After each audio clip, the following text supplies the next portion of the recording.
प्रत्येक पात्र मतदाराची अचूक नोंद सुनिश्चित करण्यासह SIRच्या कामाला गती द्या. मुख्य निवडणूक अधिकारी एस चोकलिंगम. मतदार यादी विशेष सखोल पुनर्निरीक्षण अभियानाचे काम अधिक गतिमान, अचूक आणि पारदर्शक पद्धतीने पूर्ण करावे. प्रत्येक पात्र मतदाराची नोंद सुनिश्चित करण्यासाठी घराघरात पोहोचून गणना पत्रके भरून घ्यावीत. स्वयं नोंदणी प्रक्रियेला चालना द्यावी. तसेच नागरिकांमध्ये व्यापक जनजागृती करावी अशा सूचना मुख्य निवडणूक अधिकारी तथा महाराष्ट्र राज्याचे अप्पर मुख्य सचिव एस चोकलिंगम यांनी दिल्या. मुख्य निवडणूक अधिकारी श्री चोकलिंगम यांनी आज नाशिक शहरातील विविध विधानसभा मतदारसंघातील मतदान केंद्रांना भेटी देऊन मतदार यादी विशेष सखोल पुनर्निरीक्षण अभियानाच्या अंमलबजावणीचा प्रत्यक्ष आढावा घेतला. यावेळी त्यांनी मतदार केंद्रावरील सुविधा, मतदान केंद्रस्तरीय अधिकारी यांचे कामकाज, गणनापत्रक भरण्याची प्रक्रिया, स्वयं नोंदणी उपक्रम तसेच EF संगणकीकरणाच्या कामाची पाहणी केली. यावेळी मुख्य निवडणूक अधिकारी श्री चोकलिंगम यांनी मतदार यादी विशेष सखोल पुनर्निरीक्षण अभियानात वेग, अचूकता आणि पारदर्शकता या 3 बाबींना सर्वोच्च प्राधान्य देण्याच्या सूचना दिल्या.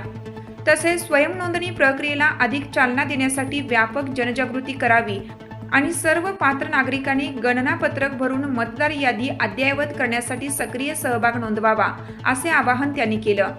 यावेळी जिल्हाधिकारी आयुष प्रसाद, अप्पर जिल्हाधिकारी देवदत्त केकान, प्रशिक्षणार्थी जिल्हाधिकारी डॉक्टर जयकुमार आढे, सहाय्यक जिल्हाधिकारी कश्मीरा संखे, उपजिल्हा निवडणूक अधिकारी मधुमती सरदेसाई, 123 नाशिक पूर्व मतदारसंघाचे मतदार नोंदणी अधिकारी कुंदन हिरे, 124 नाशिक मध्य मतदारसंघाच्या मतदार नोंदणी अधिकारी अर्पिता ठुबे, 125 नाशिक पश्चिम मतदारसंघाच्या मतदार नोंदणी अधिकारी शुभांगी भारदे, 126 नाशिक रोड देवळाली अजा मतदारसंघाच्या मतदार नोंदणी अधिकारी शर्मिला भोसले, तसेच तहसीलदार राजेंद्र वाकचौरे, अप्पर तहसीलदार अमोल निकम, तहसीलदार आबासाहेब तांबे आणि तहसीलदार पंकज पवार उपस्थित होते. या मतदारसंघामध्ये केली पाहणी. 123 नाशिक पूर्व विधानसभा मतदारसंघातील पार्क साइड बिल्डिंग, बळी मंदिर या परिसरातील मोठ्या मतदारसंख्येच्या सोसायटीमध्ये आयोजित विशेष शिबिराची त्यांनी पाहणी केली.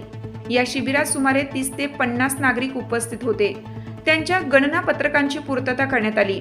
तसेच सोसायटीतील मॅपिंग झालेल्या मतदारांची माहिती तपासून सन 2002च्या मतदार यादीत नाव उपलब्ध नसलेल्या मतदारांच्या बाबतीत कोणती कार्यवाही करावी याबाबत संबंधित अधिकाऱ्यांना मार्गदर्शन केलं.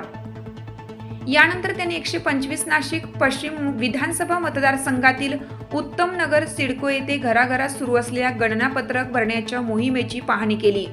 यावेळी मतदार श्री किरण भालेराव यांच्या घरी भेट देऊन EF फॉर्म भरण्याची प्रक्रिया, स्वयं नोंदणीची सुविधा आणि मतदारांनी करावयाच्या कार्यवाहीची माहिती दिली. 126 नाशिक रोड देवळाली अजा विधानसभा मतदारसंघातील गोवर्धन येथील जिल्हा परिषद शाळेत BLO व BLA यांच्याशी त्यांनी संवाद साधला. मतदार यादीतील समान छायाचित्र, नोंदणीची तातडीने पडताळणी करून आवश्यक कार्यवाही करण्याच्या सूचना त्यांनी संबंधित अधिकाऱ्यांना दिल्या. 124 नाशिकमध्ये विधानसभा मतदारसंघातील वडाळा गाव येथे प्रत्यक्ष मतदारांच्या घरी भेट देऊन गणनापत्रके भरून घेण्याच्या प्रक्रियेची पाहणी केली. कोणताही पात्र मतदार वगळला जाणार नाही याची दक्षता घेऊन प्रत्येक घरापर्यंत पोहोचण्याच्या सूचना त्यांनी दिल्या. दौऱ्यात शेवटी नाशिक तहसील कार्यालय व जिल्हाधिकारी कार्यालयात सुरू असलेल्या EF फॉर्म संगणकीकरणाच्या कामाची त्यांनी पाहणी केली. संगणकीकरणाचे काम वेळेत, अचूक व त्रुटीविरहित पूर्ण करण्याबरोबरच प्रलंबित कामांना गती देण्याचे निर्देश त्यांनी दिले.